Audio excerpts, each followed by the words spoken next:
Hello, wrestling fans. Blake Smith from Walking the Ropes, and welcome to another episode of Walking the Ropes Wrestling Review for AEW Dynamite from Philadelphia, Pennsylvania. To open the show, we had Dax Harwood taking on Cash Wheeler in an Owen Hart Foundation men's tournament qualifier. I'm actually really excited about this match. They built it very well for themselves, talking about it being about legacy and not about them. Another nice touch, while they are opponents tonight, they did enter from opposing tunnels, but at the same time to the same music. It shows that they are still together, but tonight it's about something entirely different. Punk brought up a good point on commentary, saying they've beaten everyone that they can beat, but can they beat themselves? They have Owen Hart inspired trunks tonight and start this extremely technical, hard-hitting brawl. Things start to get heated as they start pushing and shoving each other. They hit some of the hardest chops, only to be bested, I'd say, by Minoru and Joe a little bit ago. They really are showing everyone that they are not just the best tag team right now, but they are some of the best wrestlers as well. They know each other so well that they reverse some moves that I don't think I've seen reversed by their opponents before. Dax then sees Cash is hurt and goes for the sharpshooter, but he hesitates because he doesn't want to hurt his tag team partner.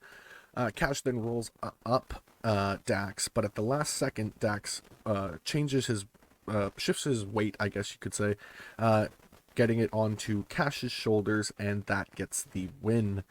They killed it. I'm pretty sure everyone will agree with this. That match will have made Owen Hart very proud, and we definitely need to revisit this match in some way in the future. I don't want to see FTR ever break up, so I just want to find another way to do this again. For my WTR scale, I gave it a great. Punk did amazing on commentary, as always.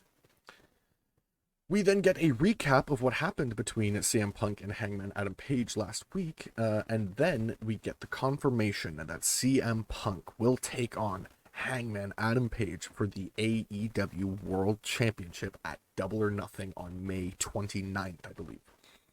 Punk then gets on the mic and says that he will make this quick. He talks about how he wasn't sure if he could do this, but now he knows he can, and it's because of the fans. So without them, he never makes it to Double or Nothing.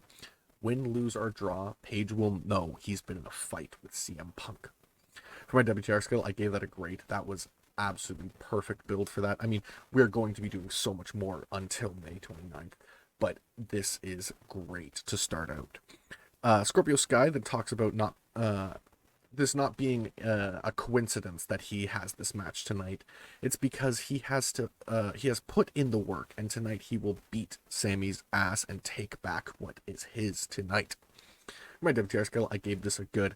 I can't see this title changing hands tonight so quickly, but I also didn't think Sky was going to lose it initially. Anyways, I really don't know what to think of this match. It's going to be amazing. We then get the Blackpool Combat Club taking on QT Marshall, Aaron Solo, and Nick Camarado. And interesting, Anthony Ogogo is at ringside. I wonder if we are going to start seeing him on TV a little more, because I believe his last televised match was his loss to Cody.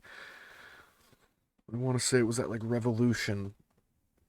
Moxley starts things out before the bell and starts picking the biggest man in the ring, Nick Camarado, and he just starts taking it to him.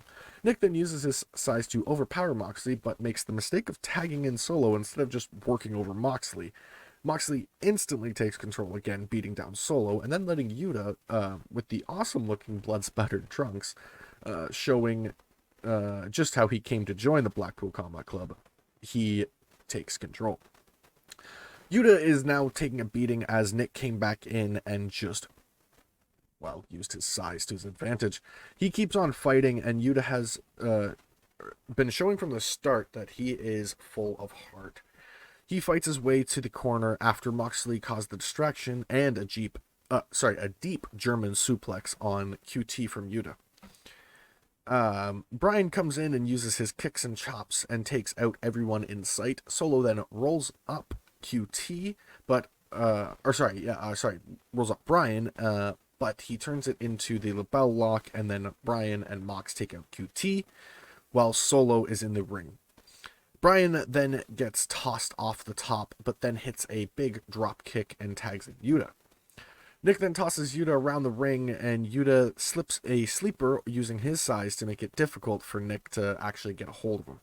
Yuta then pins Nick with the seatbelt pin as Moxley and Brian stop QT and Solo with some submissions of some kind. I think the lapel lock and the Bulldog sleeper. The WTR scale, I gave this a great. That was a fantastic match. We then get Tony Schiavone talking with Dr. Britt Baker, Tony Storm, and Jamie Hayter. Britt says that they just want to talk, and Tony's fine with that because she has a friend too now. Ruby Soho comes in, and she says she's had enough of Britt getting annoyed with the newcomers. And she wants to fight right now. Britt says, no, it's okay, and they go to Ruby's hometown of catering, and they leave. For my WTR scale, I gave this a good. The Jurassic Express and Art being interviewed. Jungle Boy says he is a loser after his failure of getting into the Owen Hart tournament. Cage agrees, and it almost seemed like he was going to turn heel there, but says to not feel that way because it's a teaching moment, and he has confidence in them. And then he lays down an open challenge to any of the top 5 teams for the World Tag Team titles. Team Taz accepts, and they will take. They say they're going to take the titles. And as they leave, Jungle Boy tells Luchasaurus to growl at them, and I thought that was very funny. For my WTR scale, I gave this a good. We then get Lance Archer versus Wardlow, and MJF is talking from a skybox, and he's shitting on all the fans, as always.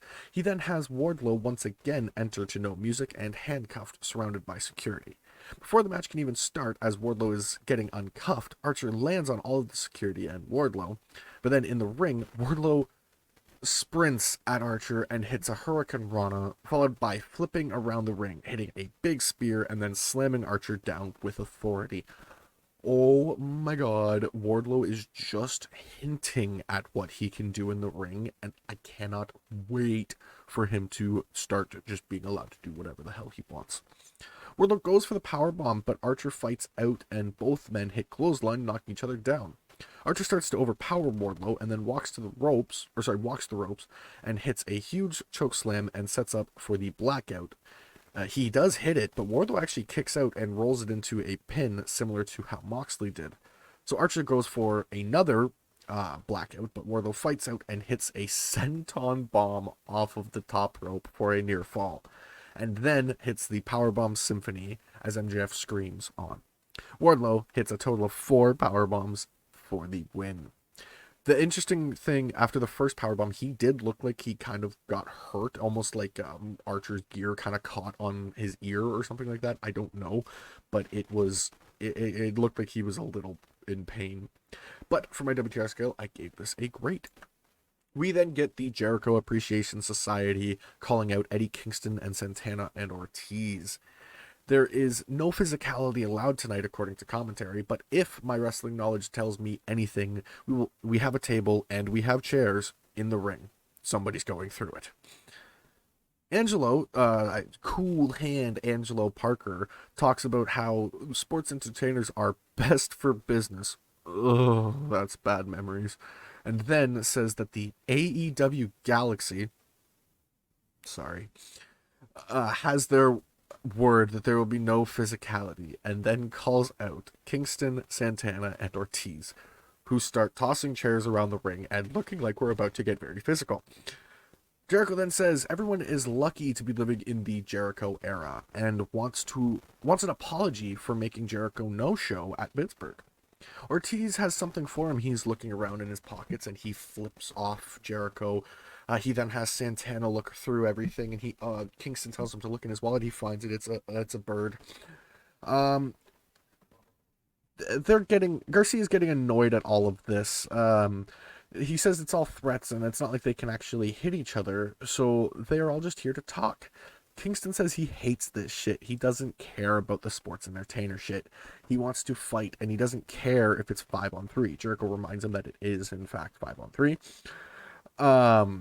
He says they are going to take out the these three men one by one. He is putting a hit on them. Kingston says that if you have a hit out, that means you're ending things. Jericho then says that if he hits him, he gets fired, and since no other company wants anything to do with him, Kingston won't have anywhere to go. Kingston gets right in his face as Jericho sat down. He says he smells the fear and is ready to put people in the ground. Kingston is making his point clear. He leaves. For my WTR scale, I gave this a great. That was a statement. We then get a Philly street fight. Serena Deeb versus Hikaru Shida. This is the rubber match between these two, and it will be the hardest one yet. Shida wastes no time beating down Deeb, hitting a missile drop kick. Shida then sets Deeb on the top, and drives a knee into Deeb. Outside of the ring, Shida goes for a dive, but Deeb uses a chair to stop it, and then drops Shida on her knee on the chair. Deeb starts to pick apart Shida, targeting the knee, as she has in every single match.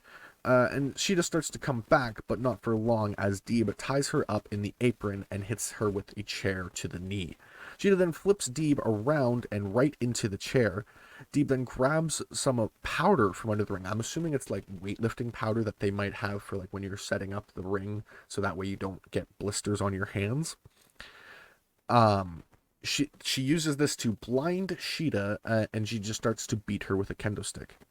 Shida then grabs the kendo stick and starts to swing wildly, hitting whoever she can, and then she clears her eyes out and looks to finish it, but ends up kicking the chair instead. Deeb puts her knee in the chair and goes to the top rope, and it looks like she's going to destroy Shida's knee, but Shida fights out and hits a falcon arrow from the top rope. She then tries to choke Deeb out, but they are hitting anything they can think of at this point.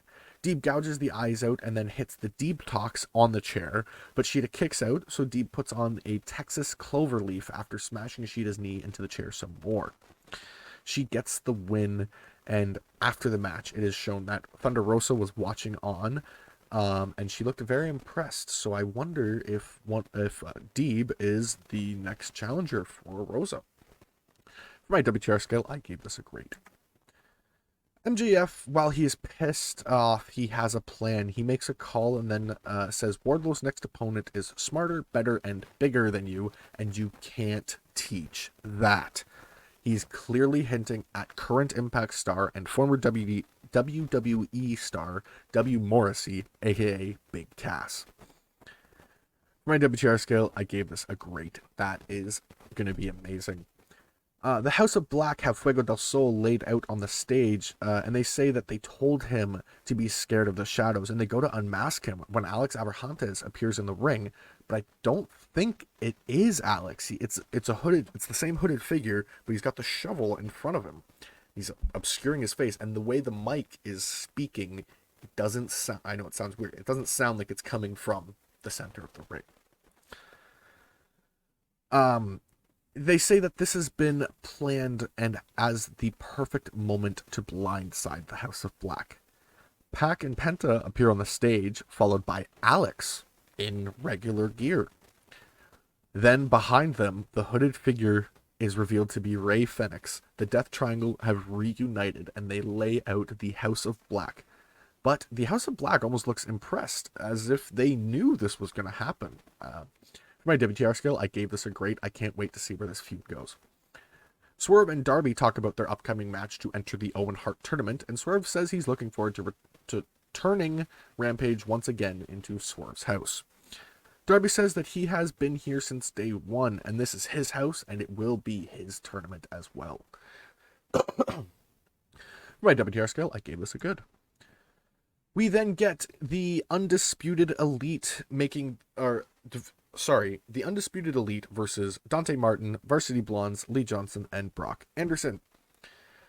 They make their entrances, but it's staggered. The Red Dragon and Adam Cole are followed by the Bucks by themselves. This is an interesting match for sure. If the Elite can keep it together, they should win. But already they are tripping over each other and allowing the young team to take control. After collecting themselves, the Elite targets the most inexperienced member, Brock, and starts to control the pace once again. They wear down Brock, tagging in and out, but Brock fights out, tagging in Lee, but the Bucks kill the momentum, and the Elite are setting up in the ring. Nick then takes out the men on the outside with help from Matt. They then hit a 4-way BTA trigger, followed by lowering the boom for the win. They all put on their new shirts and pose. For my WTR scale, I give this a good.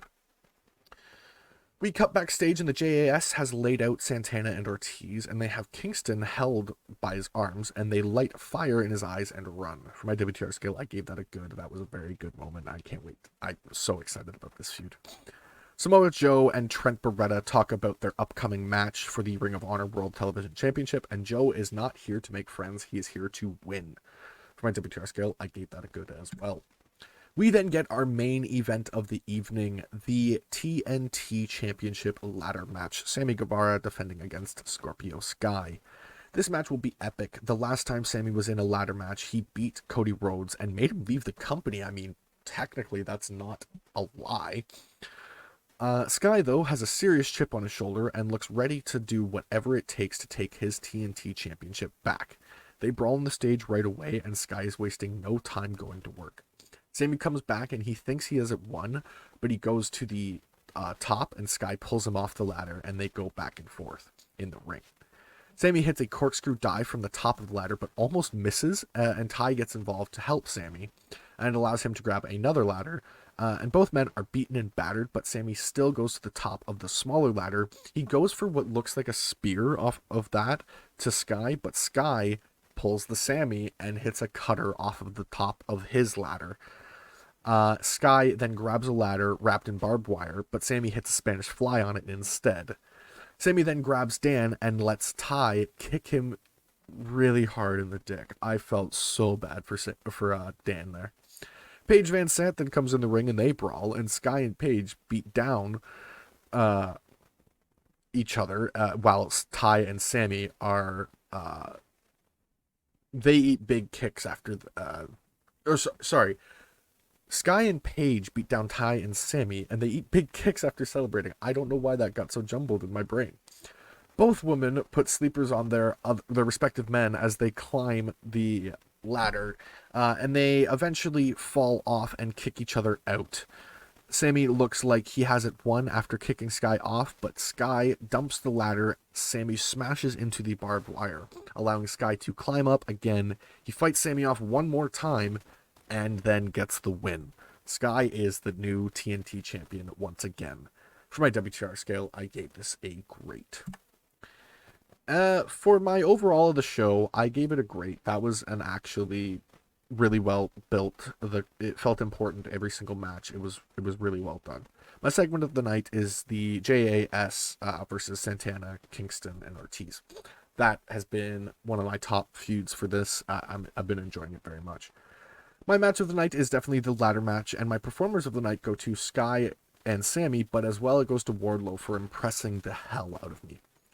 But that is all for this episode of Walking the Ropes Wrestling Review. Thank you all for dropping in. If you enjoyed, make sure to like, subscribe, and hit the bell icon to get notifications whenever we upload a video. And I'll see you in the next one.